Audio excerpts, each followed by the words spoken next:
Hey, what's up, guys? It's Leo Robles here. Let's grow movement. And these are the top 10 reasons on why I believe that opening up a real estate brokerage is not necessarily the greatest idea. I'm also going to give you guys some insights on what you could do, but these are the top 10 reasons that I came up with. I'm curious to hear what other things you come up with. But number one, it's startup costs. Number one is a startup cost. So figure out that as a broker owner, you're going to be incurring all of the expenses, all of the debt, all of the liability. It's going to be on you. So you're going to have to find and locate a building. You're going to have to get the technology, the systems. You're also going to have to hire on staff, right? So it's a large investment for you to have out the door right off the bat. So high cost, that's probably number one, the most important one. Number two, market volatility. So market is continuously changing all the time, right? So that means that people enter and leave the business all the time. About 80-90% of people leave the business every 5 years. So again, it's very, very, very volatile.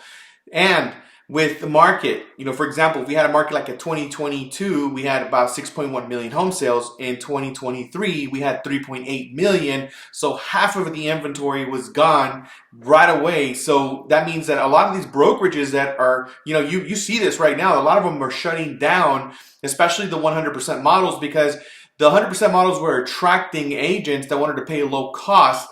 But what happens when half of the inventory is gone, like it happened this last year, then half of the revenue is gone. And broker model is honestly not a high profit margin model. Number three, you also have competition from other companies, right? Like you have obviously other local broker owners, other big franchises, other brands, and then you also have cloud-based brokerages that now could recruit your agents out of your brokerage from anywhere around the world. So it's changed the playing field in a significant way. So again, you're going to have a lot of friction, a lot of competition around you. So again, I would say that's a big pain point. Also, recruiting and retention. A lot of times you're recruiting agents, top agents, and the top agents are going to require more, and they're also going to want to hire a split. And they're also looking at the greatest opportunity all the time. So that means that eventually your organization will not provide enough value. So they're going to think about the next brokerage, or you may have done such a great job to inspire them to do so great that they now are inspired to become you, and they want to go open up their own brokerage and then know all of your tips and your techniques, and then they're refining it and make it better because they're going to do their own style.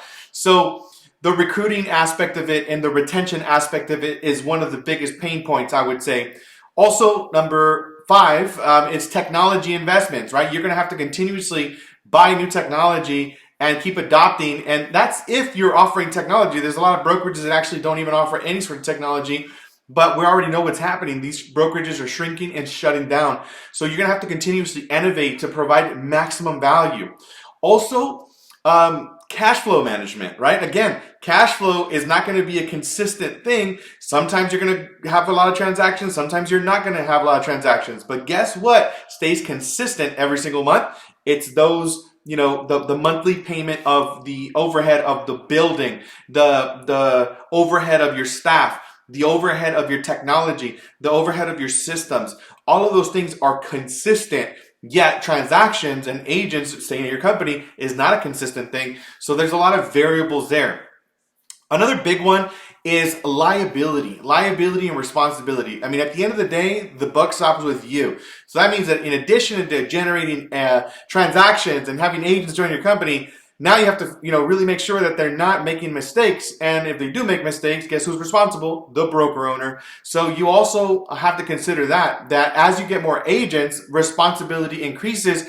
Errors and omissions are also going to be increasing. So all of those costs, keep getting stacked on. And E&O, typically is being, you have to write a big check once a year. So as more agents come to the company, the amount of expenses, errors and omission, and also even staff, right? This is another big point. You have to hire more staff. A lot of people think, well, I want to have 1,000 agents. Well, how many staff members do you need to cater to 1,000 agents? Because they're not going to just stay in your company if you're not giving them great service. Remember that your agents as a broker owner are your customers.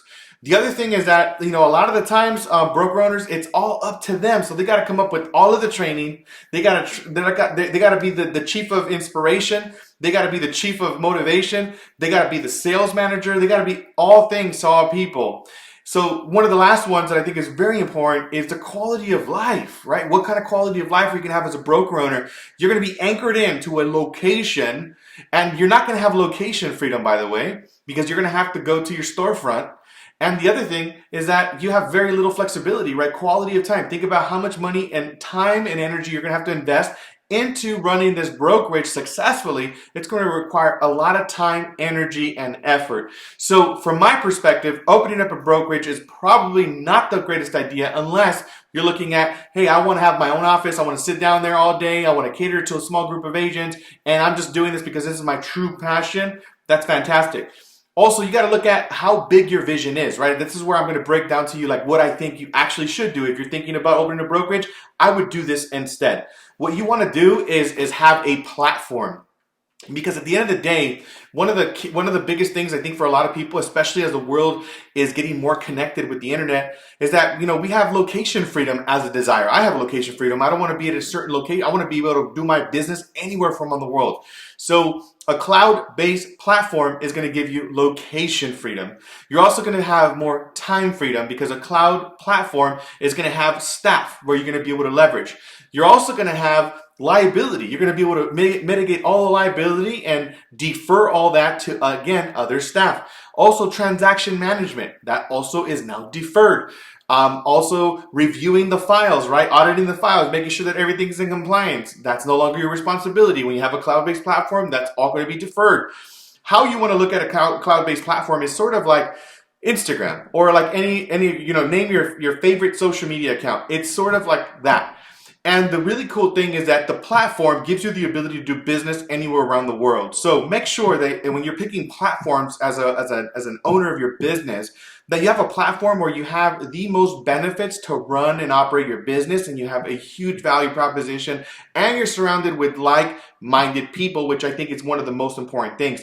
I think that running your own brokerage is a lonely journey. And what I think that a cloud-based platform like EXP, which I am part of, I think that it gives you the beauty to collaborate and mastermind with other very successful people, and you automatically get 7 partners that you don't have to pay. Basically 7 coaches that you don't have to pay, which is incredible. Think about the value of even just coaching, right? A community, people that that can help your business by just giving you one insight or one strategy or one system that could change everything. I truly understand the value of coaching. I mean, I've paid coaches my entire career, and I've spent, north of $10,000 a month, just to be coached by somebody for 20 minutes. So what I'm saying is that I think you got to ask yourself this question. What kind of quality of life do you want to live, right? If you're thinking of opening your own brokerage, what kind of quality of life do you want to live?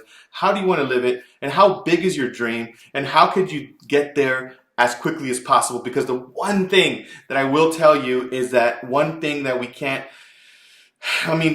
it's time. It's time. We can't get back time, right? And so you can't afford to make a mistake. You can't afford your retirement. You can't afford your money, right? That your wealth that you've built and putting it on something that is unstable. From my perspective, I rather do a platform like EXP. And this is going to give you the ability, again, to eliminate all the unfun stuff of running a brokerage and give you all the upside, unlimited upside. I have agents myself, right? And this is just my perspective. I have agents in 30 different states throughout the US. I have agents in 10 countries. And you know what I have to do to open up a state or a country? I just need to find the talent. And I love loving on people. So if you're somebody that loves to love on people, contribute, add value, make a difference for other people, and likes location freedom, time freedom, and wants to have no limits whatsoever and focus on what you do best, then we should have a conversation.